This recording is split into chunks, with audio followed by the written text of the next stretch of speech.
part 2 of the picture of 1998. Anyway, so the night of when me and my mom fought, I ended up getting a hotel room or a motel, whatever, for the night. Somebody got me a room, and me and my son stayed there. And in the morning, I got us up, and we went to the taco stand, and I bought him 2 tacos, and we got on the bus, and we went to DSHS in Canoga Park because I was going to apply for help because I had heard from growing up in the ghetto that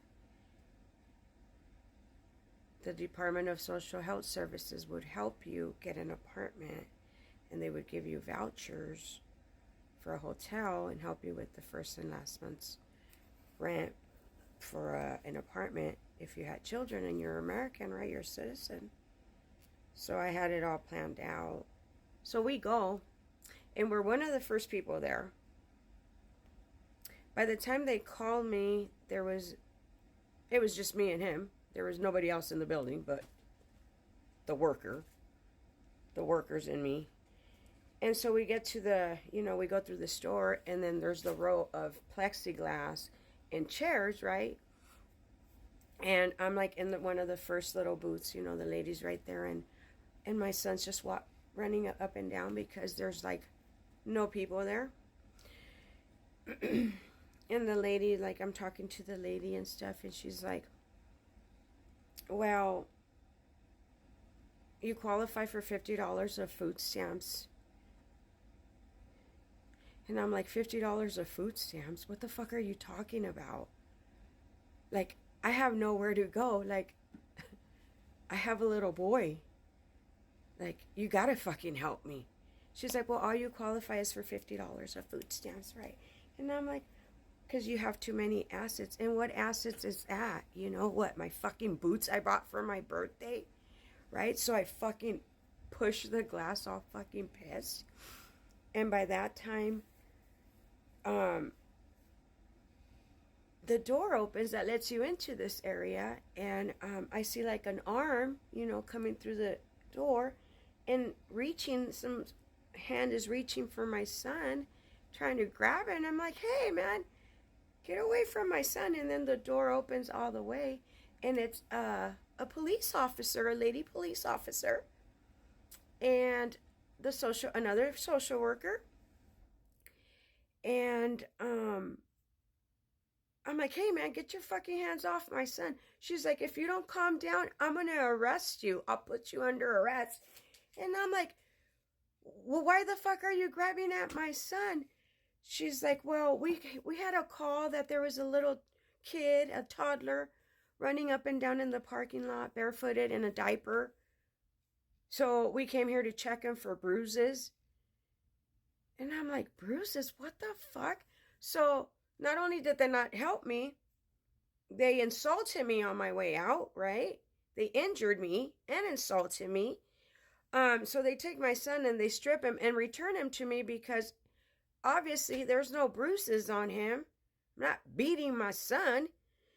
And so we leave, and the stroller had broke that I had. And so I put my kid in a shopping cart with this blanket and this pillow and whatever. And I proceeded to walk to my mother's house where she lived currently. And I don't know how many miles it was from Canoga Park all the way to West Hills, but I walked it with a shopping cart. I was pushing a shopping cart. And when I got there, he was sleeping. So I picked him up and walked through the house. I'm going back to my mom's to leave my son there because I'm like, yeah, Benny, I can't. This was my big fucking plan, and it didn't work. So I can't have you out here on the streets with me. And so I walk in, and as I walk in, and I'm carrying him into the room where I was staying.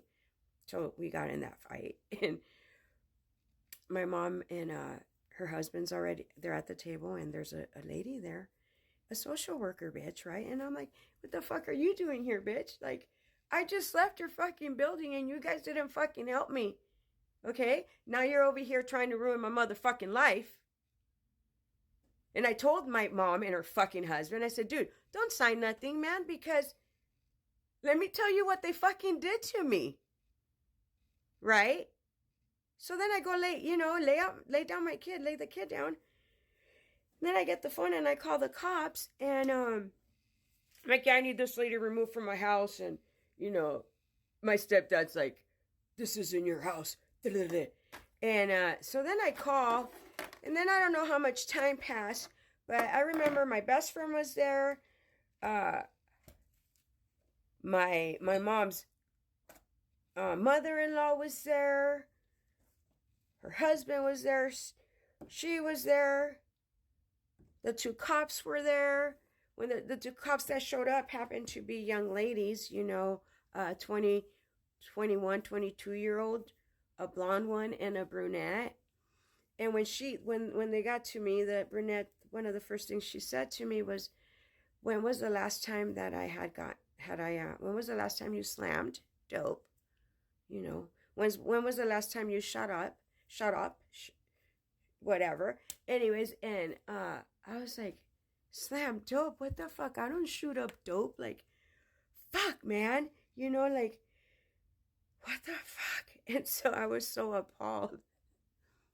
I took my dress off. I was wearing a black dress with my black Doc Martens and my long ass hair, and I took off my dress and everybody was like, oh my god, she's fucking crazy, right? And I was so excited, right? It's been a fucking long fucking several weeks of fucking fighting and people accusing me of things that I'm not doing because I couldn't sleep anymore. Okay, when I accepted Christ as my Savior, I stopped sleeping. Okay, I started having insomnia, and it led to that fight and everything else. And so by the time the cops were there and I took off my dress, my mom, I could see my mom over there by the garage door, and she's digging through my purse and she finds my little wooden weed pipe, and oh, look what I found, she tells the cops. And I'm like there on the couch sitting there, because this time I'm like, my chest started hurting and I lay down.